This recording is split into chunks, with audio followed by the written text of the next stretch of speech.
भाजपा मुख्यालय में आप सभी मीडिया बंधुओं का स्वागत है। साथियों, मोदी जी की सदारत में यहाँ पर आज भारत की मजबूत अर्थव्यवस्था के ऊपर रोशनी डालते हुए भाई गौरव गुप्ता जी, हमारे प्रदेश के प्रवक्ता, आपके सामने कुछ तथ्यों को रखेंगे। उनके साथ में हैं भाई बलबीर राम रतन जी, हमारे प्रदेश के प्रवक्ता। मैं सीधे तौर पे गुजारिश करूंगा भाई गौरव गुप्ता जी से कि वो आज की प्रेस वार्ता शुरू करें। नमस्कार जी। और जैसे अभी डॉक्टर साहब ने बताया, और आज की जो हमारी प्रेस जो आज वार्ता है वो इसी को लेकर है कि आज जो मोदी जी की नीतियों को देखकर आज भारत का जो स्थान है बिल्कुल प्रथम स्थान पर ऊपर जाता हुआ सामने दिख रहा है। और हम आंकड़ों की बात करेंगे। और आज जो अभी जो आईएमएफ की जो रिपोर्ट्स आई हैं जिसमें जीडीपी की जो उसमें ग्रोथ आई है भारत की, अगर पिछले 10 साल के आंकड़ों की बात करें वो आपके सामने है।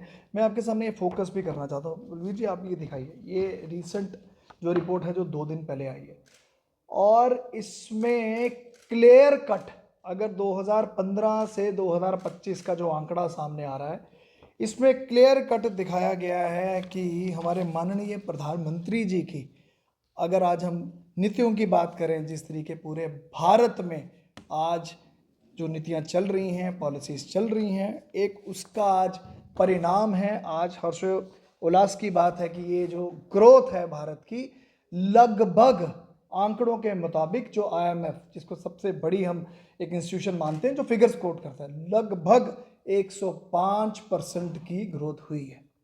और इसके साथ ही में अगर आज एक ग्लोबल हम शिफ्ट देख रहे हैं जो बिल्कुल इस तरफ भारत की तरफ होता हुआ बढ़ता दिख रहा है। और मुख्य तौर पर जो हमारी अगर आज अर्थव्यवस्था है ऑलमोस्ट डबल हुई है। यानी कि अगर 2015 में 2.1 जो हमारी ट्रिलियन डॉलर्स की जो इकोनॉमी थी, आज वो 4.3 ट्रिलियन की इकोनॉमी हो चुकी है। ये क्लियर कट दिखाता है हमारे देश के माननीय प्रधानमंत्री जी की सीरियसनेस को लेकर, और हमारे देश के माननीय प्रधानमंत्री जी की डिसाइसिव अप्रोच को लेकर किस तरीके आज भारत एक अव्वल नंबर पर सबसे आगे बढ़ता हुआ दिख रहा है। बंधुओं, आज बिल्कुल कंपैरिजन करने की ज़रूरत है। जब हम इसी श्रेणी में यूनाइटेड स्टेट्स को देखते हैं या चाइना को देखते हैं या जर्मनी की बात करते हैं या जापान की बात करते हैं, अगर मैं यूएसए की बात करूं, इसी 10 सालों में जो एक डिकेड की बात कर रहा हूं, उनकी जो ग्रोथ थी लगभग 66% के करीब थी। जब मैं चाइना की बात करता हूँ, चाइना की 76% के करीब थी। और जब मैं जर्मनी की बात करता हूँ लगभग 44% के करीब थी। पर जब जापान की बात करता हूँ वो शून्य थी। आज मुझे लगता है कि ये जो आज आंकड़े सामने आए हैं और एक आई ओपनर है हम सबके लिए भी, और हमारे लिए खुशी की बात है कि जिस तरीके आज बेशक विपक्षी पार्टियां जो मर्जी कहती रही, पर जो आईएमएफ की रिपोर्ट है वो क्लियर कट दिखाती है कि भारत किसी भी तरीके झुकेगा नहीं और भारत आगे बढ़ता जाएगा। और इसी रिपोर्ट में एक और खुलासा किया गया कि बहुत जल्दी ही, मानो इसी साल 2025 में भी भारत जो है वो सरपास करेगा जापान को, और 2027 में जो आंकड़े सामने आ रहे हैं, और 2027 को में ये जर्मनी को भी सरपास करेगा। मानो विश्व की सबसे बड़ी तीसरी अर्थव्यवस्था भारत बनने को तैयार है, और आज उसी की राह पर हम आगे आगे बढ़ते जा रहे हैं। मानो ये 10 साल का सफ़र अगर मैं बात करूँ आसान नहीं था, और इसी 10 साल के दौरान आपने कोविड का भी देखा, कोविड-19 भी आया। डिस्पाइट ऑल दोज फैक्टर्स, इतनी रैपिड ग्रोथ जो आज भारत की सामने आई है, आज प्रोपल्ड करती है पूरे भारत के, आज पूरा आज दिखाती है कि भारत अपने लक्ष्य से पीछे नहीं, जो कि विकसित भारत का संकल्प, भारत का जो 2047 का है। मानो 140 करोड़ की जनता बिल्कुल उस पूरे संकल्प में साथ जुड़ी हुई है, और जिसके परिणाम आज पूरा विश्व देख रहा है। और इसके अलावा जो महत्वपूर्ण जो एक और बात मैं आपके साथ करना चाहता हूँ कि इसमें ऐसा नहीं है कि ओवर द नाइट सब कुछ हो गया। आज बहुत से फैक्टर्स हैं, चाहे नीतियों की जब मैं बात करता हूँ, आत्मनिर्भर भारत की बात करें, डिजिटल इंडिया की बात करें, मेक इन इंडिया की बात करें, या आप मैसिव इंफ्रास्ट्रक्चर की ग्रोथ हुई, या चाहे मैं स्ट्रेंथनिंग की बात करूँ, डोमेस्टिक इंडस्ट्रीज़ को स्ट्रेंथनिंग करना, फिर चाहे फाइनेंशियली यूपीए के थ्रू एक बेमिसाल एग्जाम्पल जो हर एक देश आज हमारे यूपीए वाले एक सिंपल तरीके से हर एक देश जो आज इस्तेमाल कर रहा है।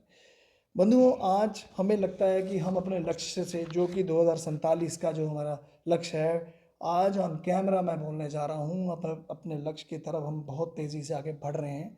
और ये लक्ष्य, ऐसा स्वप्न जो 140 करोड़ की जनता ने लिया हुआ है।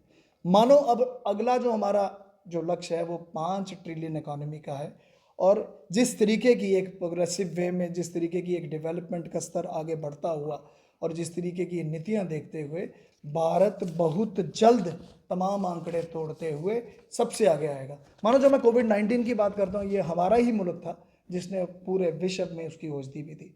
देखिए कितने फैक्टर थे। आज सभी फैक्टर्स को जब हम देखते हैं, सारी मेजर ग्लोबल पावर्स को छोड़ते हुए भारत सबसे आगे बढ़ता हुआ मजबूती के साथ अपने पैर रख रहा है। और इस पूरी डेवलपमेंट को देखते हुए कुछ पंक्तियों में आज मैं कुछ बोलना चाहूँगा और आपसे शेयर करना चाहूँगा खुशी से। 10 सालों में भारत ने कमाल कर दिखाया, 10 सालों में भारत ने कमाल कर दिखाया, 2 से 4 ट्रिलियन तक सफ़र बनाया। कोविड की आंधी भी हमें रोक ना पाई, कोविड की आंधी भी हमें रोक ना पाई, दुनिया ने भारत की ताकत अपनाई। अमेरिका, चीन भी पीछे रह गए, हम विकास की दौड़ में आगे बढ़ गए।